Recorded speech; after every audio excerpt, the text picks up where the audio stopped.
Bon, déjà, moi, je voudrais profiter de ce passage-là pour souhaiter un bon ramadan, déjà à tous les musulmans et aux Algériens en particulier. Euh, le mois de ramadan est effectivement probablement un mois de faste consommation, mais c'est aussi une épreuve en réalité pour les chefs de famille, justement pour faire en sorte qu'au moins dans l'année, il puisse y avoir un certain nombre de gestes ou de faits ou d'éléments qui puissent marquer les festivités, en tout cas ce mois solennel. Donc c'est assez compliqué. Vous avez évoqué toute la gabegie qu'il peut y avoir autour aussi de ce mois-là.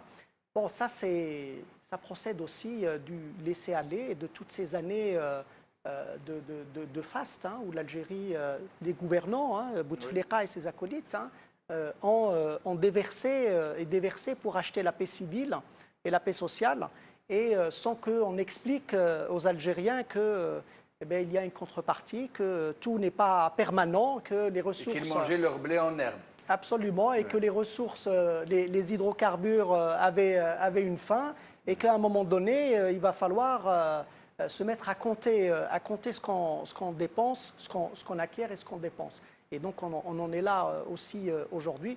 Donc c'est très compliqué, même si je vois que le régime est toujours tenté, hein, de déverser. On a vu ces séquences de distribution de couffins qui sont d'ailleurs très...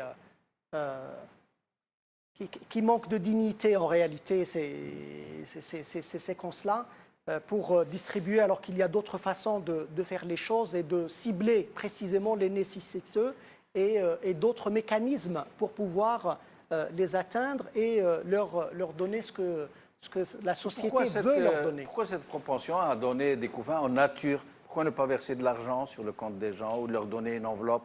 Parce qu'on fait de la com, parce qu'on veut montrer que l'État est dans toute sa splendeur, dans toute sa générosité, est là et il ramène jusqu'à... C'est très primaire, ça. Oui, mais... Il manque plus que de prendre du blé, comment on dit, une poignée de blé, une poignée d'orge. Oui, mais c'est très révélateur, hein, de l'état d'esprit de ces dirigeants-là. Hein. Donc, ils pourraient, ce n'est pas qu'ils ne savent pas que d'autres mécanismes existent, ils pourraient le faire. D'autres parlent d'occasion pour se remplir les sociétés, à faire dégénérer comme ça un mois sacré, un mois aussi solennel, j'allais dire. Une question compliquée. Oui. Question compliquée parce qu'il faut analyser la société algérienne, mais ce n'est pas propre à la société algérienne. Mais oui. Musulmane, on connaît la société algérienne, donc on va parler que de l'Algérie. Probablement qu'il y a plusieurs éléments. Probablement qu'il y a aussi un besoin de respirer aussi au milieu d'année, de trouver un mois où on peut renouer avec la fête, renouer avec les uns et les autres, se retrouver, faire un certain nombre de choses qui ne sont pas nécessairement, comme vous venez de le dire, nécessairement en pleine symbiose avec les valeurs et l'objet du ramadan. Pas nécessairement. Il y a aussi cette proportion à dépenser, etc. Il y a aussi une société qui n'a pas été non plus éduquée dans un autre sens que celui-là, de la dépense à outrance. De l'étalage aussi. Et de l'étalage et un certain nombre de choses, parce que le régime n'a jamais fait preuve, on va dire, en la matière d'autre chose que de ça.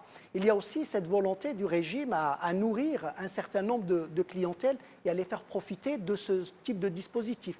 Voilà, un certain nombre d'explications peut-être, oui. Mais je suis sûr non suffisantes.